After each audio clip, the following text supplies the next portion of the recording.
Buenas, mi nombre es Beatriz López y en el siguiente video hablaremos sobre el fundamento de la técnica espectroscópica de resonancia magnética nuclear.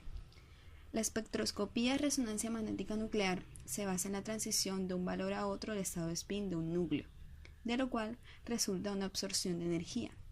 Científicamente, el fenómeno físico de la resonancia se define como la capacidad de determinados núcleos atómicos de absorber selectivamente energía electromagnética de radiofrecuencia, si se les coloca previamente bajo la influencia de un potente campo magnético.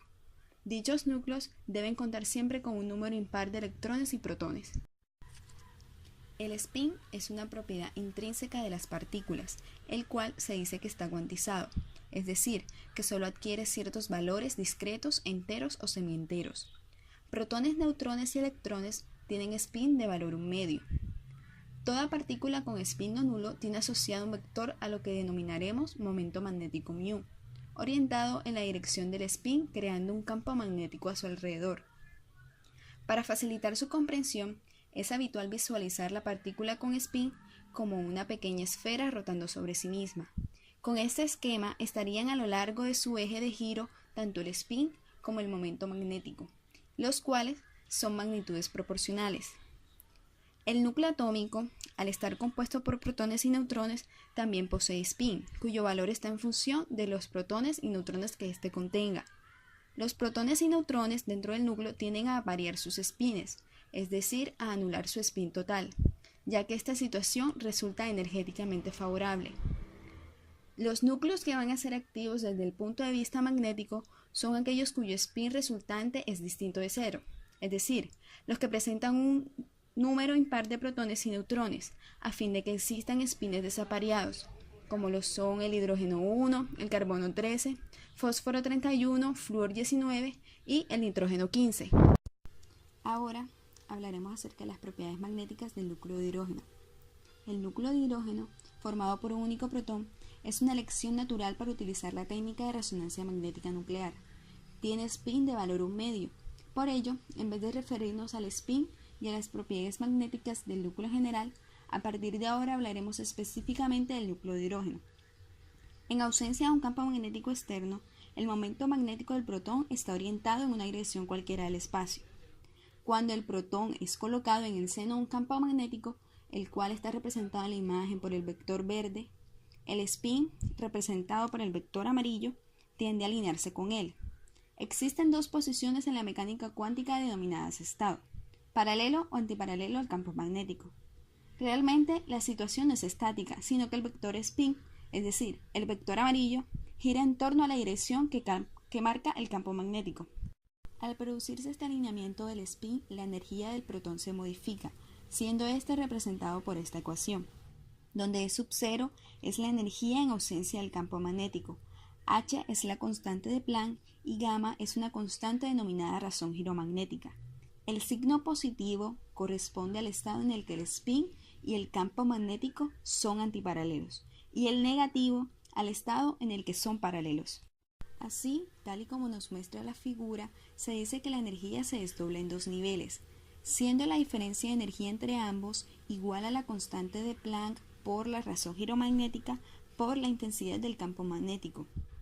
Para que se produzca el fenómeno de resonancia magnética, un protón que se encuentra en el estado de energía más bajo, es decir, paralelo al campo magnético, denominado spin alfa, debe sufrir una transición y pasar al estado de energía más alto, es decir, el antiparalelo, denominado spin beta, absorbiendo un fotón cuya energía sea igual a la constante de Planck por la frecuencia. La energía del fotón debe ser precisamente igual a la diferencia de energía entre los dos estados, es decir, cuando su frecuencia sea igual a la razón giromagnética por la intensidad del campo magnético. A esta frecuencia a la cual se produce la transición entre los dos estados de energía se le denomina frecuencia de Larmor. Esta frecuencia de resonancia depende tanto de la razón giromagnética como del campo magnético estático aplicado. La frecuencia de excitación requerida cae en la zona de ondas de radio. Por ello, en la imagen se observa un pequeño vector verde perpendicular al campo magnético, que representa el campo magnético de la onda electromagnética de excitación empleada. Cuando la frecuencia de ondas de radio no coincide con la frecuencia del árbol, los espines no entran en resonancia y no cambian de sentido. Si el núcleo de hidrógeno posee frecuencia del árbol característica su naturaleza exactamente de 42.5 MHz en un campo magnético de 1 Tesla, la fuente de energía que hay que utilizar debe emplear exactamente esa frecuencia, ya que sólo así se le transmite energía al protón. Si se está trabajando con un imán de 1 Tesla, se necesita un emisor de frecuencias orientado hacia el protón que emite exactamente a una frecuencia de 42.5 MHz, que se denomina emisor de radiofrecuencia. Dado que la duración de la emisión es sumamente rápida, pues se da en microsegundos y en forma de pulsos de frecuencia, se habla correctamente de pulsos de radiofrecuencia. Después de la excitación, al finalizar el pulso de radiofrecuencia, los núcleos individuales vuelven a su posición de equilibrio. Al decaer de nuevo a su estado inicial respecto al campo magnético, los núcleos emiten fotones de energía de radiofrecuencia.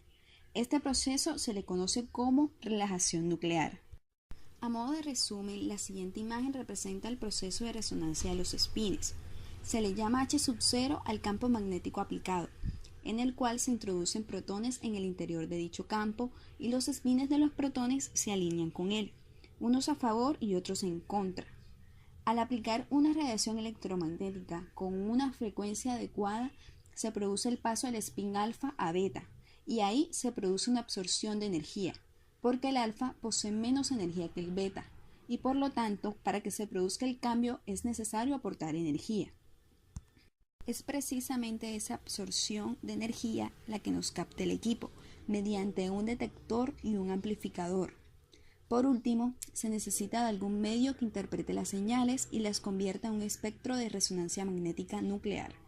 Muchas gracias.